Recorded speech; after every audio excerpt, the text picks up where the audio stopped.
네, 아침 저널 순서 1부 순서 시작하겠습니다. 미국 대선이 벌써 코앞으로 다가온 가운데 각 대선 후보의 당선 여부에 따라 우리나라의 그 정책 공조 방향도 달라지게 돼서 국내에서도 계속 향방을 주목하고 있습니다. 오늘은 국회 외교통상통일위원회 소속이신 국민의힘 윤상현 의원과 함께 관련된 이야기 나눠보도록 할 텐데요. 현재 북한 상황에 맞는 국제사회의 제재 협력 방안도 함께 듣도록 하겠습니다. 지금 전화 연결돼 있습니다. 윤상현 의원님 안녕하세요.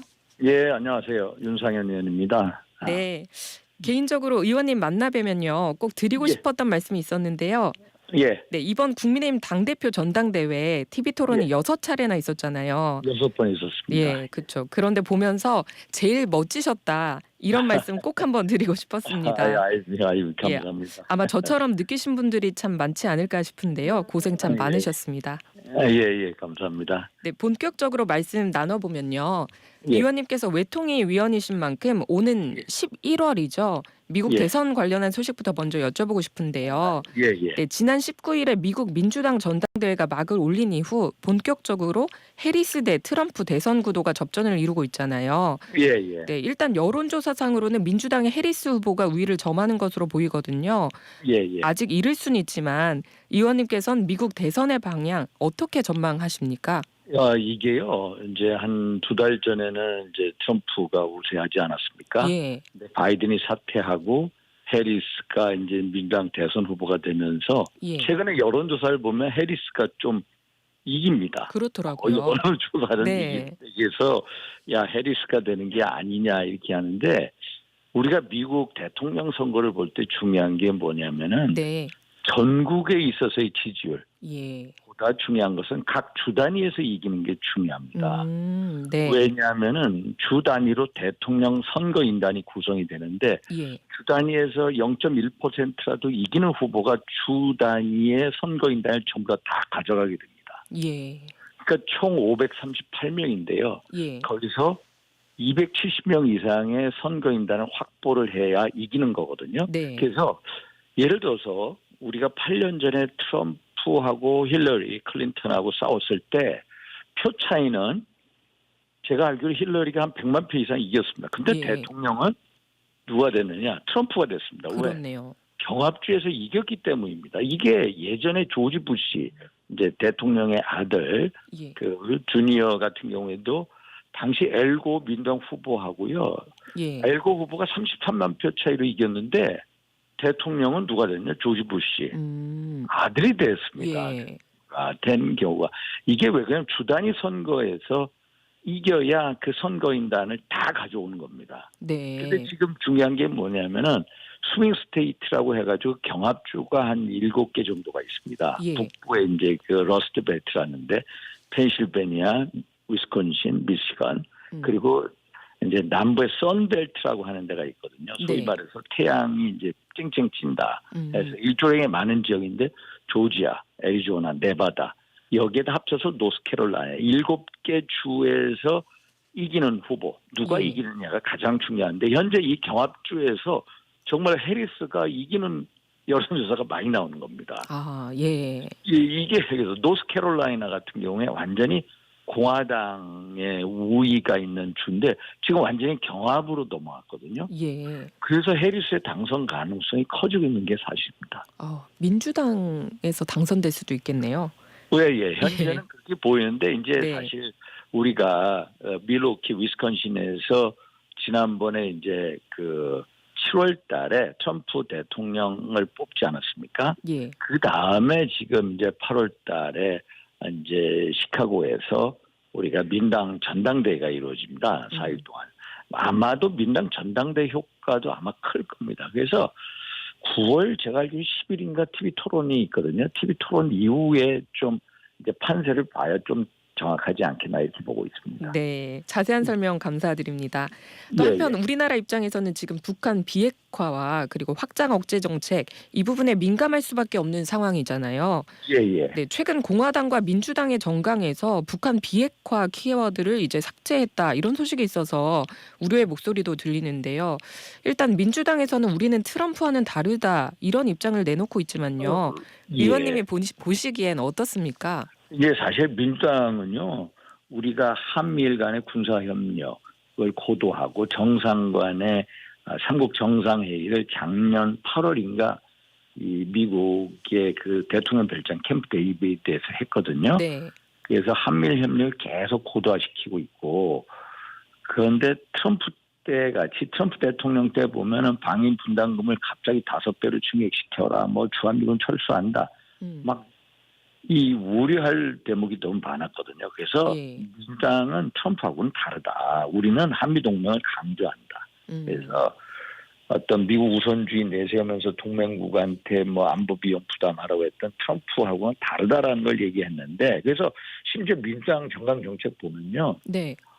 트럼프는 완전히 대한민국을 직접적으로 협박했다라고 합니다. 아예 협박했다. 우리의 중요한 동맹 한국을 협박했다. 뭘로? 이 소위 말해서 주한미군 철수 등 예. 이제 뭐 무역 분쟁 등으로 했다고 하는데, 근데 아까 말씀하신 것 같이 민주당이나 공화당이 북한 비핵화라는 문구를 아예 빨아져 버렸습니다. 정강 정책에. 예. 이게 우려스러운 대목이고요. 아마 갈수록 누가 대통령이 되든지 간에 북한이 사실상 핵 보유국으로 다가서고 있고요. 사실상 핵 보유국이고요. 예. 미국도 핵 보유국을 인정하는 수순으로 갈 수밖에 없는 현실을 예. 나타낸 게 아닌가 이렇게 보고 있습니다. 네.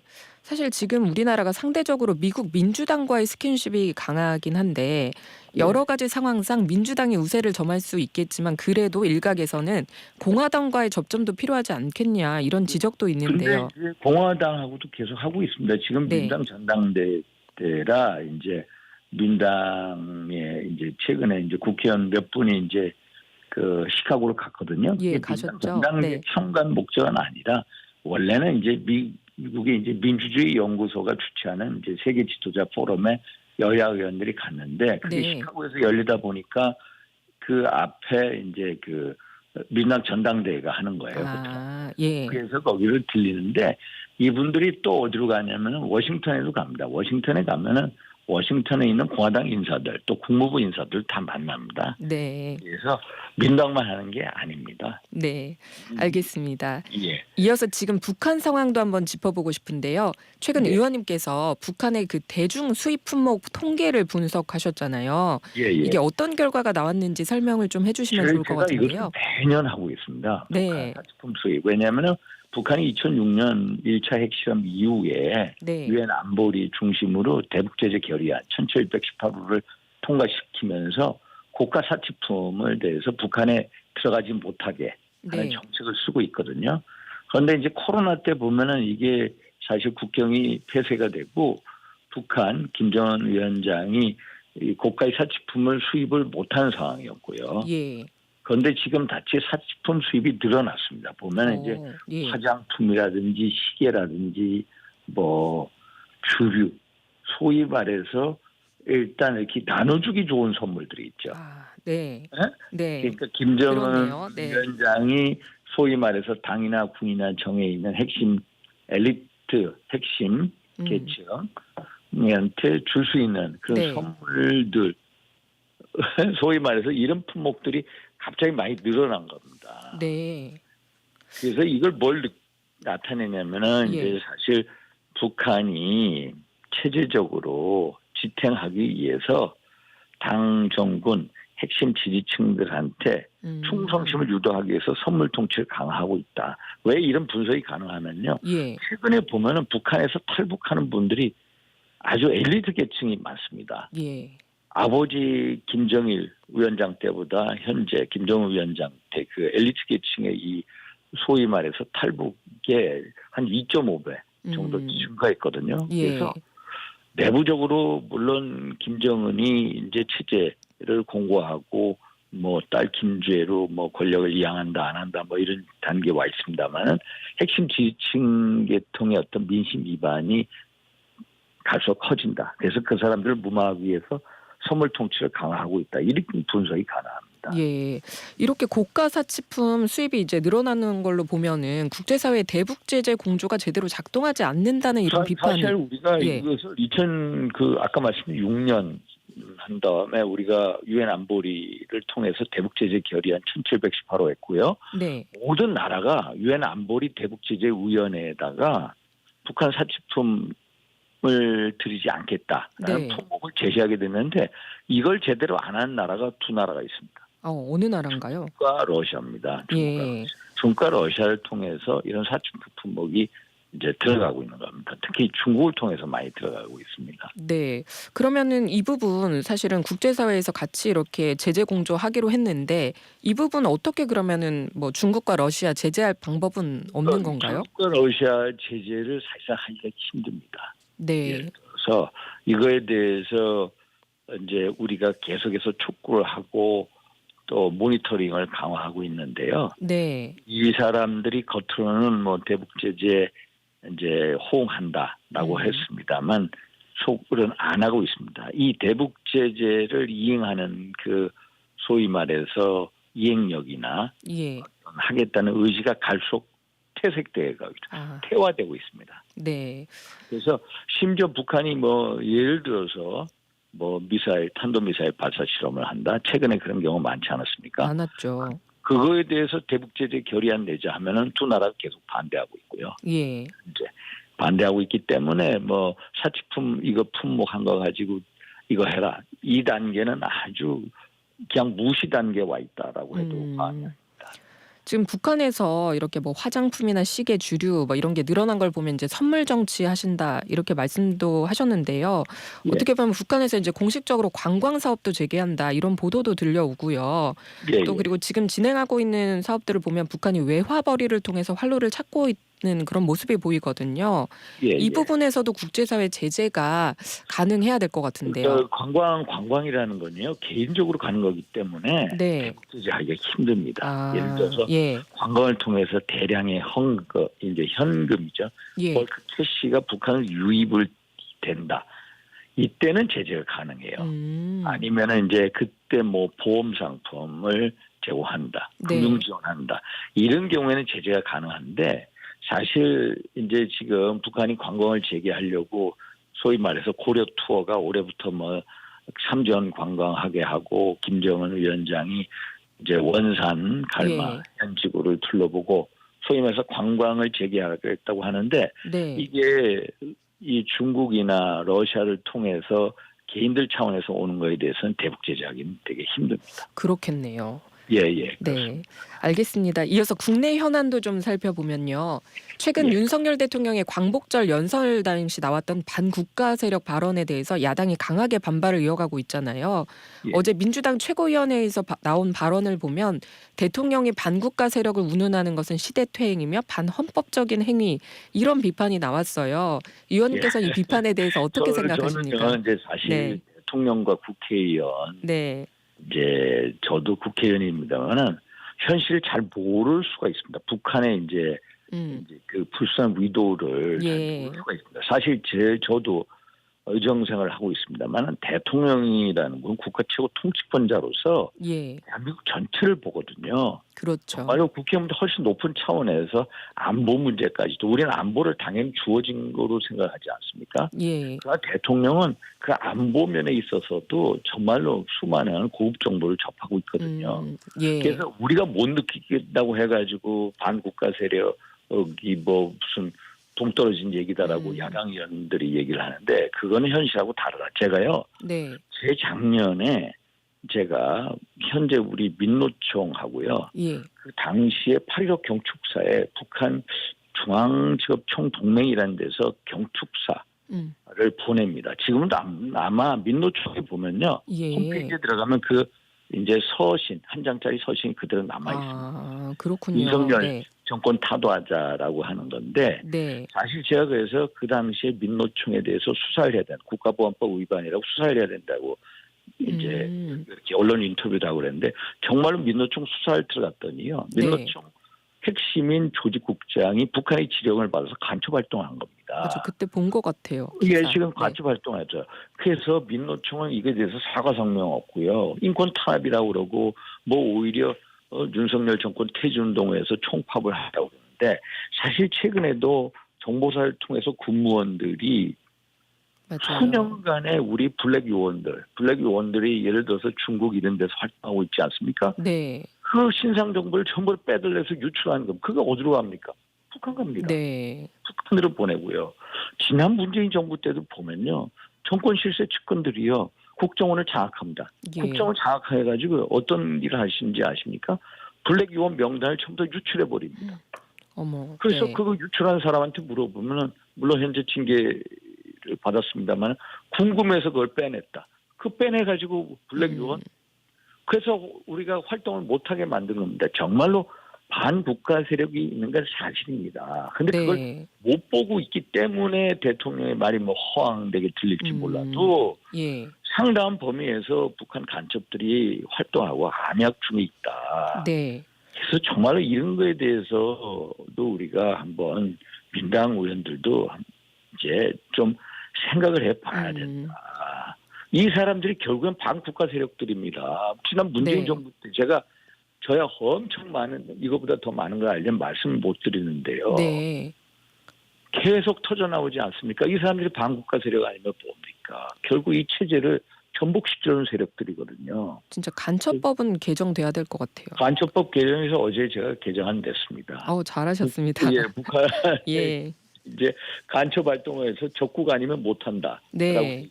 중국을 위해서 한다면은 그러니까요. 간첩 활동에서 적국이 아니기 때문에 안 된다는 겁니다. 네. 그래서 이제 적국의 범위를 넓히는 이제 간첩법 개정을 어제 제가 발의했습니다. 참 잘하셨습니다. 네. 네. 예. 오늘 이제 25일에 예정된 국민의힘과 민주당 대표 회담에 대해서도 시작 전부터 참 말이 많아서 한번 여쭤보고 싶은데요. 그 예. 내용도 내용이지만 형식에 있어서 논란이 커지고 있는 상황이에요. 지금 여야에서 뭐 생중계 키워드를 놓고서 이제 신경전을 벌이고 있는데 제가 어제도 방송 나가서 이게 무슨 대선 TV 토론이냐 이렇게 얘기했는데요. 예. 제가 의정활동하면서 여야 대표회담을 생중계하겠다라는 것은 처음 네. 들었고요. 네.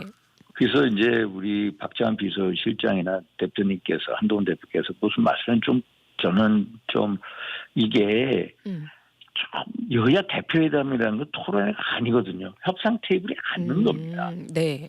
이걸 생중계하자? 네. 그럼 이게 그럼 어떻게 되는 이벤트화 거예요? 될 수 있는 소지가 큽니다. 예를 들어서요. 남북한 간에 판문점에서 남북회담을 합니다. 네. 이거 생중계하는 거 한번 해보십시오. 결말이 제대로 날 수가 없습니다. 각자 입장이 있고요. 예. 또 보는 사람들의 입장도 생각하기 때문에 이 결론을 내기 힘든 겁니다. 그러면은 네. 이 우리 여야 관계에 얼마나 첨예하게 이해관계가 되기 때문입니까? 이것을 회담을 전부 생중계한다? 그러면은 원하는 성과를 내기는 훨씬 더 힘들어지지 않겠냐. 보는 사람들 각자 예. 소위 말해서 진영이라든지 지지자들이 있기 때문에 각자 입장을 계속 주장할 수밖에 없고요. 네. 그럼 각자 입장을 나가다 보면요. 합의 도출의 가능성이 훨씬 떨어진다. 네. 이 어떤 결론 내기가 훨씬 더 힘들어집니다. 그래서 저는 이거는 제 판단에서는 좀 아닌 것 같다. 이런 생각. 사실 저는 좀 단순하게 국민 입장에서는 이게 생중가 된다면 직접 우리 눈으로 어떻게 이제 뭐 어떤 내용이 오가는지 어떤 회담인지 이렇게 볼 수가 있잖아요. 근데 그래서 그렇게 얘기할 수가 있습니다. 예를 들어서 만약에 생중계한다 하면은 이제 주장하시는 것을 뭐 20분 동안 서로 각 당의 대표분이 뭐 한 10분 동안 모두 발언을 통해서 각자 주장하는 것을 얘기할 수가 있는 거거든요. 네. 근데 그 어떤 보이지 않는 생중계 안 되는 상황에서 서로의 입장을 솔직하게 터놔야 무언가 협상이 이루어지지 않겠습니까? 네. 솔직히 제가 이 과거에 제가 10몇 년 전에 새누리당 원내석 부대표하고 당시 제 카운터파트가 민당의 정성호 의원이었거든요. 예. 저하고 둘이 협상을 되게 잘했다고 평을 듣습니다. 네. 근데 우리 둘이는 서로 이렇게 다 상대 입장도 감안해서 서로 했거든요. 네. 그러니까 협상의 가능성이 더 높아지는 겁니다. 타깃이 잘 됐어요. 그래서 처음 보는 두 분이 처음부터 생중계한다? 생중계하면요. 각자 진영에 있는 분들이 예. 의식할 수밖에 없습니다. 사실 이거 의원님하고 정성호 의원님이니까 이게 조금 협상이 잘 됐었던 것 같고 예, 예. 지금의 두 분이셔서 오히려 생존기가 더 필요한 게 아닌가. 그러니까 서로 예. 매번 지금까지 어떤 불신을 가지고 비방하던 두 분이 있거든요. 네. 두 분이 또 나와가지고 생중계한다 회담은 그러면 진영을 보는 사람 눈치를 볼 수밖에 없고요. 네. 그러면 타협의 가능성이 훨씬 떨어지지 예. 않겠냐, 네. 작아진다 이렇게 보고 있습니다. 네. 마지막으로 한 가지만 간단하게 또 여쭤보고 싶은데요. 예. 지금 그 한동훈 대표가 중도층을 공략하기 위한 전략을 고심하고 있는 것 같은데 또 일각에서는 한 대표가 당 장악력을 키우는 것이 우선이다는 지적도 있어요.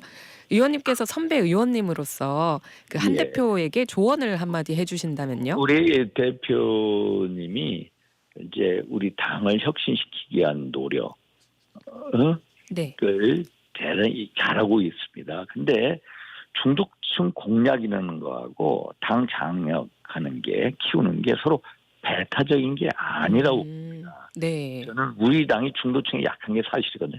그래서 총선에 패배했습니다. 그래서 이걸 극복하려고 한동훈 대표를 뽑았습니다. 네. 혁신해 달라고. 그래서 어떤 중도층을 접근하는 거 이게 필요하고요. 예. 중도층에 접근하기 위해서 최근에 대표께서 격차해서 특별위원회 만들겠다.